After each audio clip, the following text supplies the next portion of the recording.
They said crypto could never touch the banks, but Ripple is proving them wrong.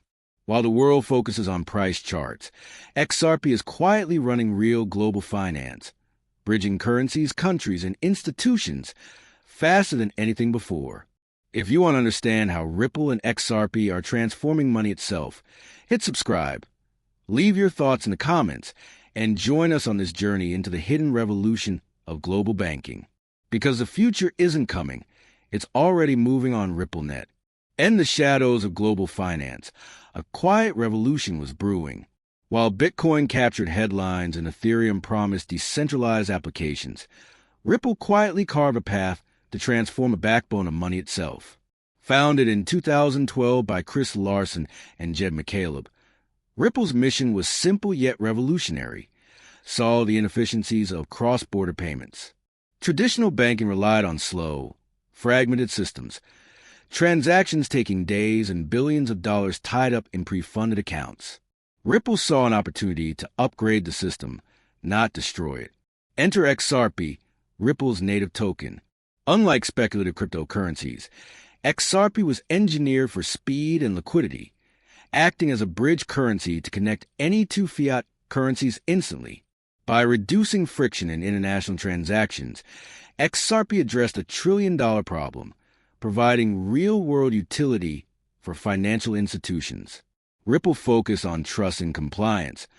Unlike many crypto projects that avoided regulators, they partnered with banks, payment providers, and even central banks, building credibility over hype. By 2016, RippleNet had over 100 financial institutions on board, including Santander and American Express. Ripple's approach wasn't flashy, it was strategic. The technology at the core, the XRP ledger XRPL, offered near-instant settlement, low fees, and energy efficiency.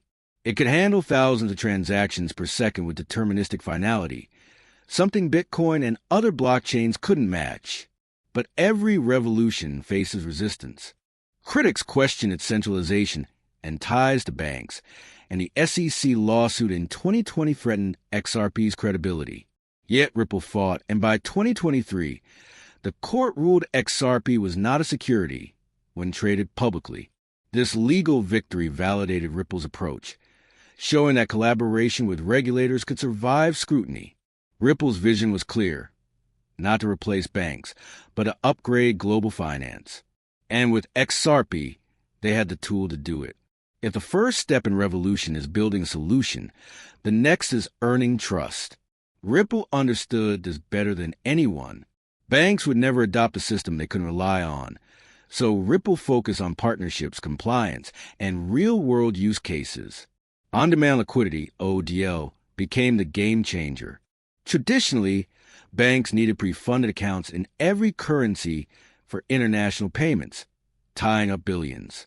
XRP offered a neutral bridge, allowing instant conversion between currencies, yen to pesos, dollars to euros, in seconds, drastically reducing costs and delays. Ripple's embrace of regulation was critical. Unlike other crypto projects that saw governments as adversaries, Ripple saw them as collaborators. Executives met regulators from the Federal Reserve, European Central Bank, and beyond, presenting their technology as an upgrade rather than a threat. By 2019, RippleNet spanned over 40 countries, connecting hundreds of banks. They weren't chasing retail hype. They were creating infrastructure. XRP's neutrality made it a universal medium of value, trusted even when fiat currencies clashed geopolitically. Beyond banks, Ripple became integral to CBDC pilots, providing the rails for central bank digital currencies to interoperate globally. Ripple's ledger can move not just XRP but any form of digital value, bridging networks and blockchains, a true connector in an increasingly fragmented financial world. The strategy paid off. While critics called it the banker's coin, Ripple was quietly embedding itself at the heart of international finance. By integrating speed, trust, and neutrality, XRP became more than a token. It became the bridge of global trust. The final phase of Ripple's story isn't about hype or volatility. It's about power and infrastructure. The global financial system is fragile, built on outdated rails like SWIFT, which still operates on a 1970s architecture. Cross-border payments are slow, expensive, and opaque. Ripple offers a faster, transparent, and regulated alternative. XRP sits at the center of this transformation. By acting as a neutral bridge, it allows instant transactions between banks, remittance services, and even emerging digital currencies. In regions from Southeast Asia to the Middle East, XRP is already moving real value, quietly shaping the future of money. Ripple doesn't confront banks. It integrates with them. Pilots with major institutions like HSBC and Standard Chartered hint at reality, where global finance runs on RippleNet, with XRP as the backbone. Central banks exploring CBDCs see Ripple's ledger as ready-made infrastructure. This is a power shift.